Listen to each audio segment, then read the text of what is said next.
treason charges awaiting Kyagulanyi. I have earlier communicated and also given you the modus or the approach, my approach to communication. I will only communicate what I've been given. As we speak today, there are no treason charges labeled against Kyagulanyi. But if they were to be there, it would be at this very forum that I would come and announce, just like the way I've been doing it before. So at the moment, I do not have any extra brief or any brief about specific charges against him. I think I've answered you in respect to that. Then, as to whether there is any other person of interest and in related charges, in the first place, there are no charges of that nature at the moment, because if we had charged him, we would call him to police, invite him or arrest him, and then have him give his side of the story. So at the moment, none. If it was to happen, fine, I would come here in broad daylight and deliver the message. Is he under an investigation? There is no I don't know any single police officer who has been designated to do that investigation. But if he was to be there and I get to know, I would not keep it to myself. We go to the second issue, that about crime. You asked about why are they reappearance? Why does somebody get arrested today, gets into prison, then the next day you find him back and doing the same thing? There are several explanations to this. They need a very long discussion, and I don't want to turn this into a classroom, but I can just give you a few hints as somebody who has been in the law enforcement sector for at least some time, that persons commit crimes for several reasons. And by nature, you will always find a human being who goes against the normal. We take them to prison for recorrection. Yeah, those who will always come back. You have heard of the terminology or the word recidivism, the tendency of an offender getting back. There are several reasons. We have so many youths who are unemployed. We have so many citizens who consume drugs. The effects of drugs on crime, I guess all of you know that. And so many other social pressures. But as police, we shall limit ourselves to one, engaging them. We do engagement, proactive policing. We do preventive measures. We try our level best to harvest them out of society and take them for correctional services. As to whether they are corrected and become well-aligned citizens, of course, it's a bit of a tall discussion.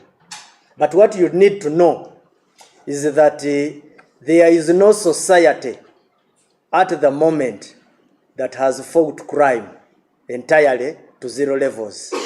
What societies have managed to do so far is to control it. Because people will conflict, people will fight, their emotions. So you may not, not even as a state, can you control and make sure you reduce crime to zero levels. So like I said, the conversation would be too long, but I'm just giving you that hint. Similarly, we profile suspects, but profiling them does not mean or does not prevent them from recommission of offenses. Profiling helps us to particularly disaggregate and establish those particular offenders who are repeating the offenses in our communities. And somehow it influences their penalties, because we give this information to courts of law. But even after they have been punished, some of these punishments are not perpetual. If somebody is going to serve 10 years, certainly the 10 years will end at some point. And he can come back, and in the 11th year he commits an offense.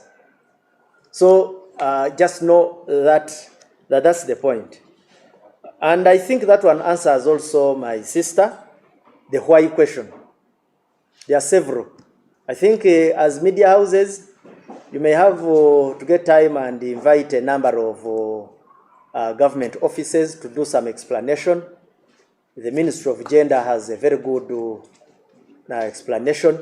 That's why you are seeing the government programs of trying to bring everybody into the cash economy, because we have a belief that if everybody was working and busy in this cash economy, probably you would have a reduction in crime.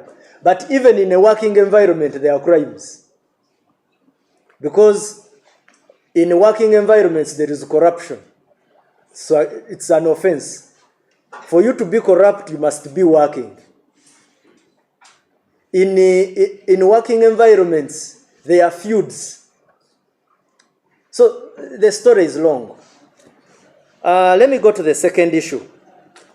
To the next issue. That is there any connection of these crimes to the elections? There is nobody who has done a scientific study to that effect. And if you had anything to that effect, it would be speculation. Because the offenders we are arresting, some of them, like we have discussed here, are repeat offenders. In other words, they have committed some offenses even before elections. So for you to claim that they committed offenses after elections, no, some committed offenses even before elections. They are repeat offenders. Two, none of them has come out particularly, because I was hearing that talk that some of them come from the ghetto structures, what? Not necessarily. Some of them are even not members of ghetto groups. So that's why I'm saying that for you to draw such conclusions, you need to apply a little of some academic reasoning to these issues. Otherwise, you may end up making sweeping statements. One asked about the murder of a Don in UCU, updates, and as to whether the husband to the deceased or the victim was arrested. I don't have information to that arrest. I usually get periodic briefs about that case, but at least I've not got any brief that the husband has been arrested. If he was to be arrested, I would be informed, and I would certainly inform you as well as the fourth estate. Similarly, with the border rider, that's also another detail which I don't have at the moment. But we are always in constant communication, me and you, the fourth estate. All these would be updates in the event that they were true. Trade order. First and foremost, let me take this opportunity to thank the Wananchi who cooperated with KCCA and us police who were supporting KCCA. There was a very good compliance. We got very little, if any, resistance. You said that URA complied to, I saw that posting about the URA container, and then the URA CEO responded and agreed to remove it. Now, we have police posts in those areas. We shall have, I will take back this as feedback to police management, and I will give you a response after this. At the moment, but what I would like to acknowledge is that we have police presence in key and strategic points in the city. The most important thing I can only give here is you need to look through as to whether you need those police assets there.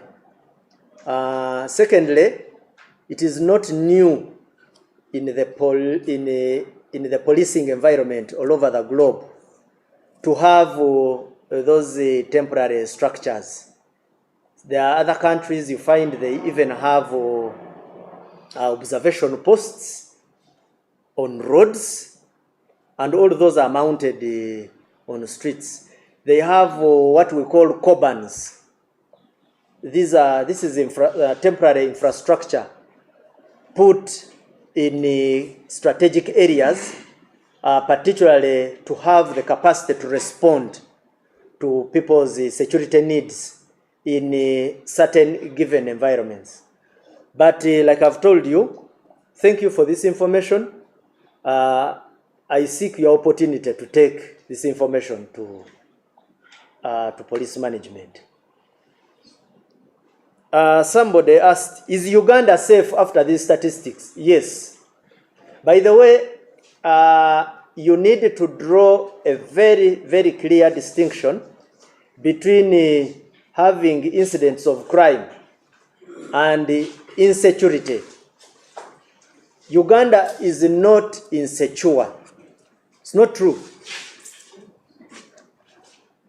Simply because of incidents of crime, despite the numbers, we are not insecure. Uganda's crime rate per 100,000 people stands at around 472. When you make comparisons with a number of countries, our crime rate is low.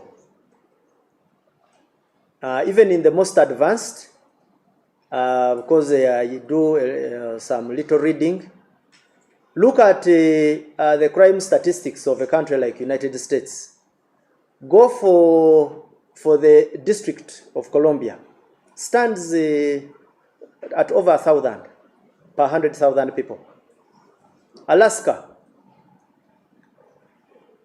look at the statistics of countries that have